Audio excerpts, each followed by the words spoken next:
आज हम इस वीडियो के माध्यम से भेदभाव पर अपनी बात रखेंगे। सर्वप्रथम हम भेदभाव के अर्थ एवं आशय पर अपनी बात रखेंगे। भेदभाव शब्द दो शब्दों से मिलकर बना है, एक भेद और दूसरा भाव। भेद का अर्थ अंतर से होता है, यानी इसका अर्थ होता है मनुष्य या मनुष्य से भिन्न चीज़ों के बीच अंतर अर्थात भेद स्थापित करना या इस तरह का व्यवहार करना। भाव का अनुभूति की एक निश्चित अवस्था होती है जो किसी चीज़ का बोध कराती है। भेदभाव का अर्थ है अलग अलग मानों के या चीज़ों के प्रति अलग अलग भाव रखना तथा इस निमित्त व्यवहार करना, कर्म करना, आचरण करने से होता है। भेदभाव मानव समाज में अनेक रूपों में विद्यमान है। ऊंच नीच, छोटा बड़ा, श्रेष्ठ तुच्छ, जाति आधार पर भेदभाव, धार्मिक आधार पर भेदभाव, विश्वास मत आदि के आधार पर, नियम व्यवस्था एवं विधि आदि अनेक आधार पर भेदभाव विद्यमान है। इस धरती पर कोई ऐसा मानव समाज नहीं है जहाँ पर भेदभाव न हो। हमारे देश में भी अनेक तरह से भेदभाव विद्यमान है। घर परिवार से लेकर समाज, विधि विधान, आचार विचार, व्यवहार, नियम व्यवस्था आदि करीब करीब हर क्षेत्र में भेदभाव विद्यमान है। किसी कमी का होना मानव समाज में उतना खतरनाक नहीं होता है जितना खतरनाक उस कमी के प्रति मानव समाज द्वारा आँख का मूंद लिया जाना और उसके सुधार के लिए तत्पर न होना।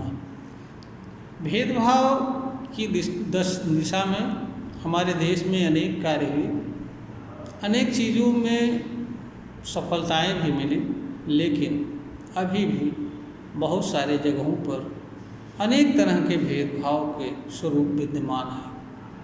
अच्छा मानव व समाज वही होता है जो अच्छाइयों को सामने लावे, वर्ण करे और बुराइयों का जाने एवं उसे दूर करने का प्रयास करे। यही हर मनुष्य एवं मानव समाज का कर्तव्य होता है।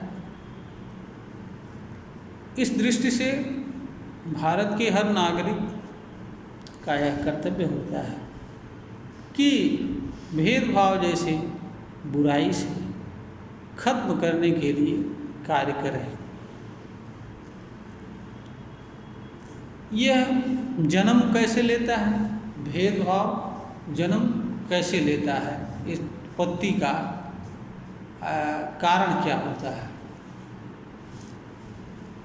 शब्द भेदभाव में ही भाव शब्द है। पहले भाव व्यक्ति के भीतर जन्म लेता है, उसके बाद भेद जन्म लेता है। हर भाव की उत्पत्ति विचार से होती है। विचार का अपना कोई स्वतंत्र स्वरूप नहीं होता है। यह उन चीज़ों का स्वरूप होता है जो चीज़ें मनुष्य से जुड़ती हैं। हर चीज़ें मनुष्य से जो भी चीज़ें जुड़ती हैं वह विषम रूप में होती हैं। विषम रूप में होने का आशय यह है कि हर चीज़ें अलग अलग रूप में होती हैं। कोई दो चीज़ एक समान नहीं होती है। इसका कारण यह है कि अनंत एवं प्रकृति तथा इनमें विद्यमान चीज़ें तथा मानवीय संरचना एवं व्यवहार जगत में विद्यमान कोई भी चीज़, कोई भी दो चीज़ एक समान नहीं है। मनुष्य विषम इसका कारण यह होता है कि अनंत में हर जगह विषमता ही व्यक्त होती है। विषमता व्यक्त होने के कारण मनुष्य विषमता से ही जुड़ता है और उससे प्रभावित होता है, उसके तरफ आकर्षित होता है और इस निमित्त कुछ करने के लिए प्रेरित होते हैं। विषमता चीज़ों की विषमता के कारण जन्म लेती है और मनुष्य के अंदर वैचारिक या विचार के स्तर पर विषमता अनंत में विद्यमान विषमता के कारण जन्म लेती है। इसका कारण ये होता है कि मनुष्य के भीतर विचार उन्हीं चीज़ों के संबंध में बनता है जिन चीज़ों से मनुष्य जुड़ता है। जिन चीज़ों से मनुष्य नहीं जुड़ता है उन चीज़ों के संदर्भ में मनुष्य के भीतर विचार नहीं बनता है और विचार उसी तरह के होते हैं जिस तरह की चीज़ें मनुष्य से जुड़ती हैं। चूँकि मनुष्य से विषमाकार विषम रूप वाली चीज़ें जुड़ती हैं, विषमता इनसे अभिव्यक्त होती है, इसलिए मनुष्य हमेशा उसके भीतर विषम प्रकृति के विचार बनते हैं। विषम प्रकृति के विचार बनने से मनुष्य के भीतर जो भाव बनता है वह भी विषम प्रकृति का भाव बनता है और यही कारण है कि मनुष्य के भीतर भेदभाव यानी अलग अलग चीज़ों के प्रति अलग अलग भाव उत्पन्न होता है और इनसे प्रेरित होता है और सहज भाव में मनुष्य इन्हें अपने लिए उपयोगी व कल्याणकारी समझ लेता है। यह हर मानव के लिए सामान्य सी बात होती है और कोई ऐसा मानव इस धरती पर नहीं होता है जिसके भीतर विषम प्रकृति के विचार न बनते हों, इनसे प्रभावित ना होता हो और इनसे जुड़े भाव ना बनते हों और भेदभाव जैसा विचार न बनता हो, इससे आकर्षित न होता हो और इस निमित्त कुछ कर्म न करता हो या करने का प्रयास न करता हो। इस लेवल तक, इस स्तर तक हर मनुष्य एक ही तरह के होते हैं। समझदार वह होते हैं जो इसके यथार्थ को, सच को जानना व समझने का प्रयास करते हैं, इच्छुक होते हैं कि इस तरह के विचार भाव को अपने भीतर धारण करने, इसका अनुसरण करने और इनके अनुसरण करने से क्या लाभ होता है, क्या हानि होता है, इसे अपनाना चाहिए या नहीं अपनाना चाहिए, इसे अपने लिए अच्छा मानना चाहिए या नहीं मानना चाहिए।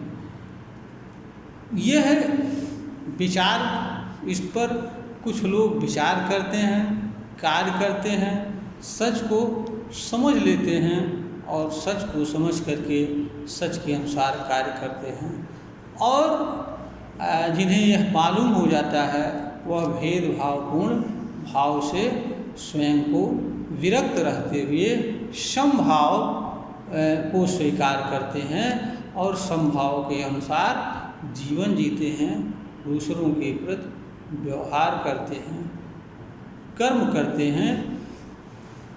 ऐसे लोग विषमता भाव अर्थात भेदभावपूर्ण भाव से स्वयं को विरक्त रखते हैं या रखने का प्रयास करते हैं।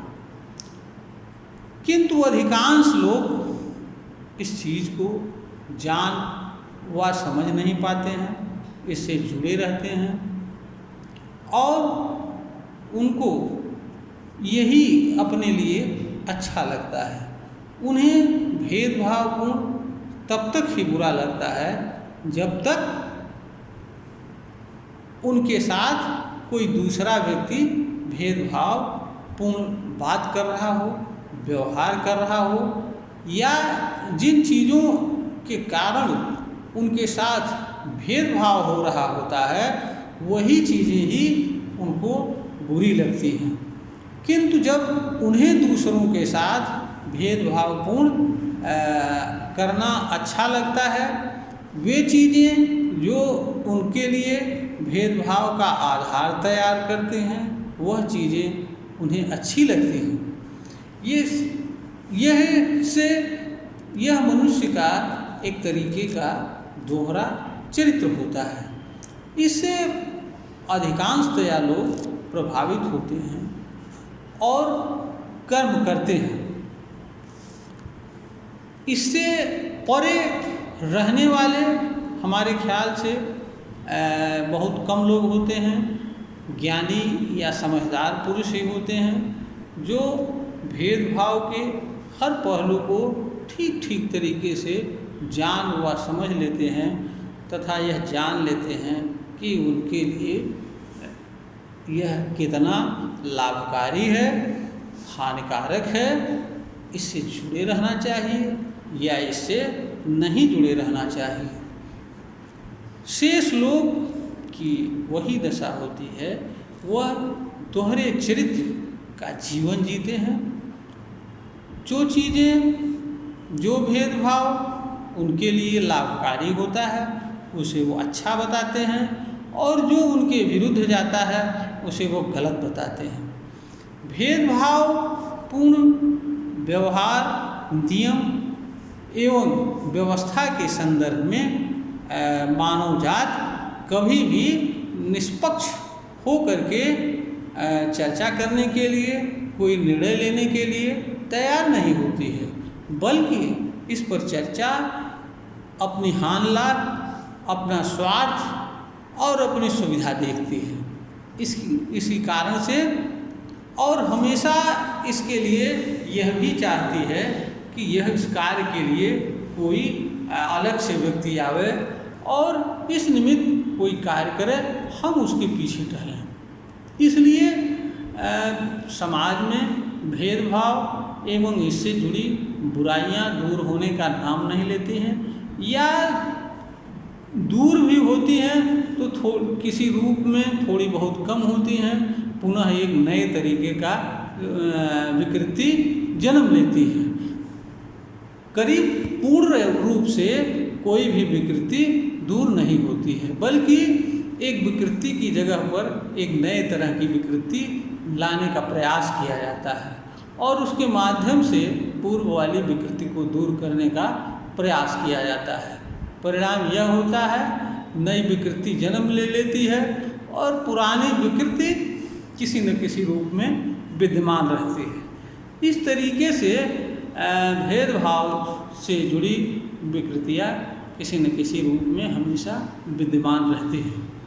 किंतु इसका अर्थ यह नहीं है कि हमको या मानव समाज पर इस पर विचार नहीं करना चाहिए, कर्म नहीं करना चाहिए और इसके प्रति आशावान नहीं होना चाहिए कि यह ख़त्म होने वाली चीज़ नहीं है, क्योंकि बुराई हमसे ही जन्म लेती है और हम ख़त्म करने की क्षमता भी रखते हैं, बशर्ते हम इसके लिए तैयार हों, तत्पर हों और ईमानदारी से इस दिशा में कार्य करने के लिए तैयार हों।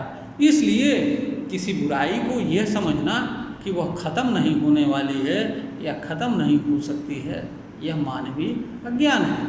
इस मानवीय ज्ञान से हर मानव को दूर रहते हुए कर्म करना चाहिए।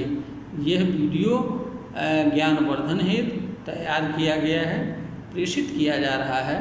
श्रोता को अगर इससे लगता है कि यह ज्ञानवर्धन के योग्य है, इसे लाइक करें, सब्सक्राइब करें, शेयर करें।